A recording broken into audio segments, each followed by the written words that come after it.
E agora veremos a miscelânea de exercícios, alguns exercícios de aplicação sobre o corpo rígido. Corpos rígidos, como o caso bastante cotidiano de ter um ventilador. Se diz que ao desligar um ventilador que estava girando a 810 RPM, fará 1350 voltas antes de deter-se. E o que se espera por nossa intuição? Desliga seu ventilador e em algum instante parará.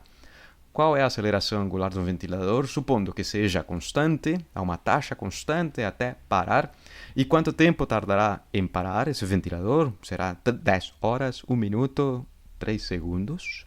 Para responder a essa pergunta, deveríamos iniciar analisando essa informação de velocidade angular 210 RPM. Mas RPM são as siglas, o acrônimo de alguma outra informação, rotações por minuto ou revoluções de uma máquina por minuto.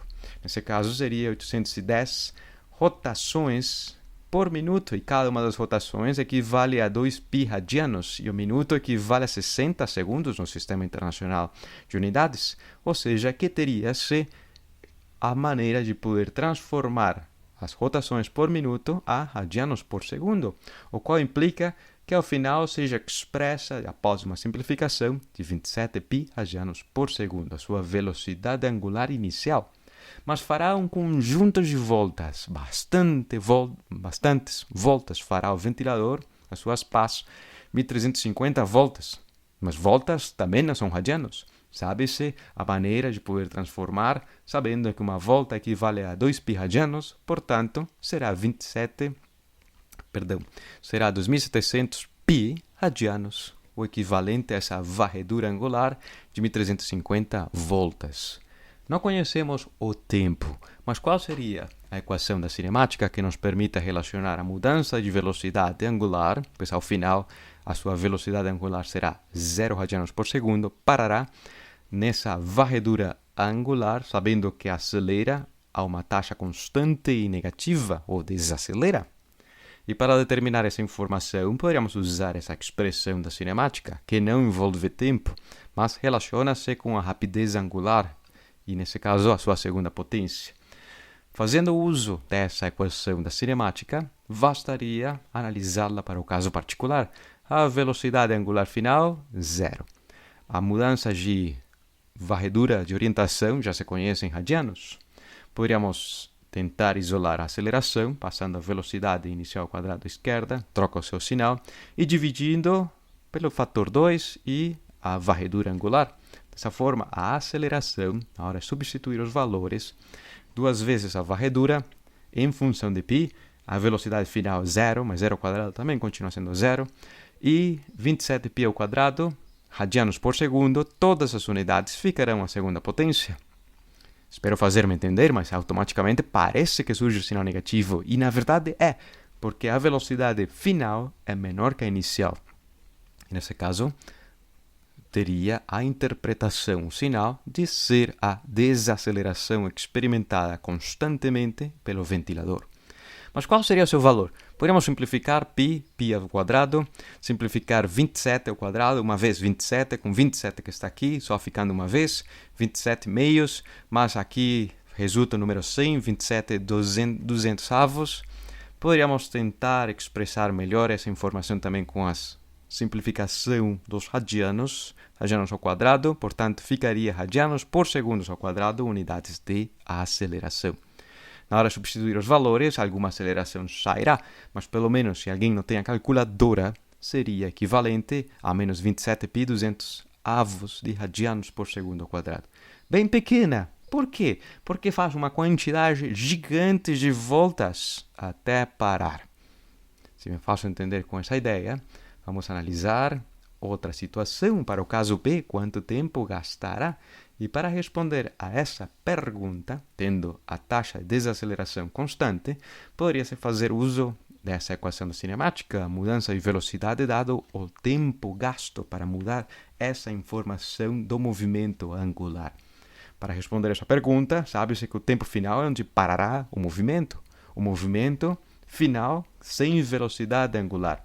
Mas ainda assim, tentando isolar o tempo, deixaria-se em função dessa mudança de velocidade e da aceleração experimentada, que é negativa. A mudança de velocidade, tendo presente o sinal negativo, com o sinal negativo, o tempo esperará e, por nossa intuição, sabemos que resultará positivo. O tempo será equivalente à simplificação de 27, π, radianos e segundos, só resultando no denominador dentro do denominador. Portanto, será expressão para denotar o tempo em segundos. O tempo em segundos equivalentes a os 200 que estavam aqui irão para o numerador, ou seja, 200 segundos é o tempo necessário para que esse ventilador, após essa quantia grande de voltas, pare por completo o seu movimento. Se me faço entender com esse exercício número 1, somente da cinemática da rotação, a seguir analisaremos o exercício 2. Um exercício próximo também ao nosso dia a dia. Se diz, uma barra fina, como se observa aqui nessa imagem, tem 4,9 kg e 80 centímetros de comprimento. Está presa em um eixo, nesse ponto branco, que passa por seu centro de massa ou por seu centro geométrico. Inicialmente, há duas pequenas bolas de 2,5 kg nas extremidades, mas uma dessas bolas, a bola da direita, desapareceu. O que aconteceu? O que acontecerá? Implicaria que não haja mais equilíbrio e que essa peça comece a girar como consequência do peso dessa bola que permaneceu. E de ser assim, qual será a aceleração angular inicial da barra?